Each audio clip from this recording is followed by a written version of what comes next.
What's going on, guys? It's John here from 4Gamers with an episode on the new Generation 7 games, Pokemon Sun and Pokemon Moon. Today we're going to talk about some of the decisions Game Freak decided to make in terms of some of their new shiny Pokemon.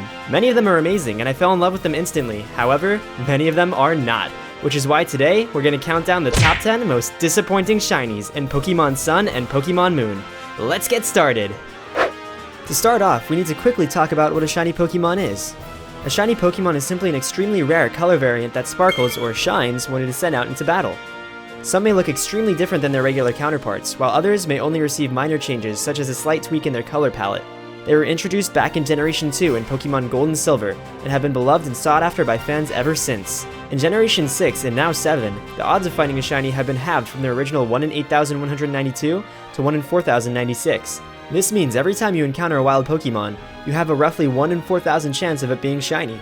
There are ways to reduce your odds, but that's a topic for another video. Warning, the following content contains spoilers from the new Sun and Moon games. If you're trying to avoid content from the new games, be sure to come back and watch this video later. Now that that's out of the way, let's kick off this countdown with the disappointing shiny coming in at number 10. Popplio, the water starter. Coming right off the bat after the release of the Lowland starters, a large majority of the Pokemon community wasn't too receptive of Popplio's design. It seemed out of place from the starting trio, and overall just looked kind of goofy. I mean, look at that nose!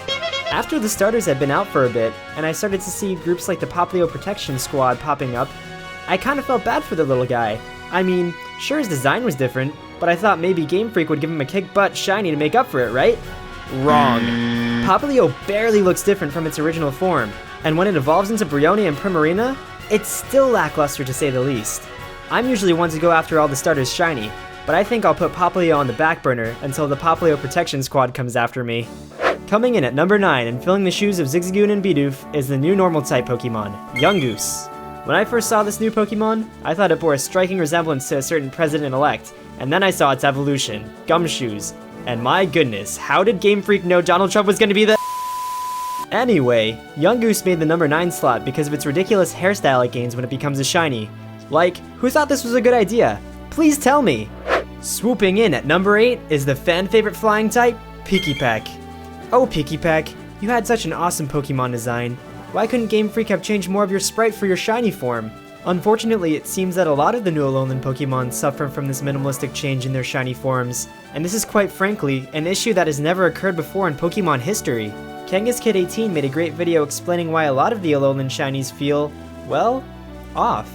And I strongly recommend you go and check out his video for more insight on this topic. Getting back to the unsatisfying design of Pinkie Pact, I certainly do believe its biggest failing is that not enough of it changes. We can clearly see that even after it evolves, it doesn't change much elsewhere on its body, and this is why Pinkie Pact has earned the number 8 spot on this list. Swimming into the number 7 spot, we have Wishywashy, the schoolfish Pokemon. When reviewing this Pokemon's shiny form, I felt wishy-washy about it to say the least. It's not necessarily the worst Alolan shiny, but I feel that it secures its spot at number 7 because of its disappointing shiny in its school form. I mean, it could have been so cool, but they just decided to change the eye color to yellow and make its body slightly bluer, and I mean very slightly bluer. Game Freak had so many options, and they decided to make this sardine Pokemon look like it sat out too long and went bad. On behalf of shiny hunters and collectors alike, I'd like to say, I'm sorry Wishywashy. Rolling in at number 6 is the porcupine Pokemon, Tokidomaru. It seems that in every game Nintendo wants to give us a brand new electric rodent, iconic of each generation's style and sharing similar cheek pouches. In Gen 1, Nintendo gave us, well, Pikachu. Gen 2 introduced Pichu. Gen 3 added Plusle and Minun. Gen 4 gave us Pachirisu. Gen 5 added Emolga. Gen 6 had Dedenne. And now in Gen 7, we have Tokidomaru. I had high hopes for Tokidomaru's shiny form, as I felt Game Freak nailed Dedenne's shiny form on the head in Gen 6. But nope, they decided to pull a classic Alola and barely changed its sprite at all. It really is a shame. It could have become even cuter than it already is. Perhaps Raichu stole Tokidomaru's promised form for itself, leaving Tokidomaru with maybe 2% of the brown it so rightfully deserved. Floating into our number 5 slot is Cosmog, the Mickey Mouse Ears Pokemon? Not too much has been released about Cosmog, but I saw his shiny sprite and knew that he had to make this list. Literally the only thing that changes about this Pokemon is its cheek color. That's it. I don't have too much to say about this shiny form, other than, really Game Freak? I've heard reports that this Pokemon is in fact shiny locked anyway, so I guess it's not too much of a loss for shiny hunters like myself. I don't know, I just don't think a Pokemon blushing because he's shy should make him a shiny. Okay, moving on. Stumbling in at number 4 is Sun and Moon's sleepy Pokemon, Kamala. I can't express to you how excited I was to see this Pokemon's shiny form. When Kamala was released, I instantly wanted to add it to my team. Just look how cute it is. But then I saw its shiny sprite, and once again, I was let down. This isn't a shiny Pokemon. This is just a Kamala that liked the pink pillow more than the brown one at the store.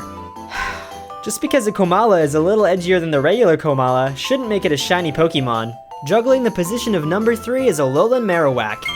Game Freak definitely made an amazing choice when they decided to revisit classic Pokemon and give them completely new forms. When I saw a Lowland Executor, I almost choked out my lungs laughing. But then I saw a Lowland Marowak, and boy did I think he was cool. Turning Marowak into a spooky ghost-type fire juggler couldn't have made him any more awesome. Unless, of course, his shiny sprite could crank him up a notch, which it didn't. The reason shiny Alolan Marowak made the number 3 spot on this list is that, once again, not enough of its design changed. Its stomach became black, and its body became a bit more blue-purple, and I know a lot of fans such as myself would have at least liked to see his skull change a bit. Alolan Marowak brought about a lot of hype in the community, but unfortunately, its shiny sprite bone clubbed the dreams out of many shiny collectors like myself. Cooling things off at number 2, we have Alolan Ninetails. Like Marowak, Ninetails' Alolan form brought about a lot of hype in the community, and I mean a lot of hype. Apparently Ninetails was already a fan favorite for many, and when its Ice-type Alolan form was announced, people just lost their minds. I must admit, I had a feeling that Game Freak wouldn't pull through on its shiny form though, and what do you know, I was right. At least when regular Ninetails becomes shiny, it goes from yellow to a blue-purple, but this Pokemon in its cool blue form barely changes to a slight purple when it becomes shiny, and it's even worse for Alolan Vulpix. I always liked Vulpix's shiny form. I thought the yellow and goldenrod colors were really nice on it, but when Alolan Vulpix becomes shiny, it gets a tad purple, and even that might be an exaggeration of the truth. Like, can you even tell these are shiny Pokemon? I would just straight up run away from them in the wild if I didn't see their shiny animation, which to note, looks like absolute garbage.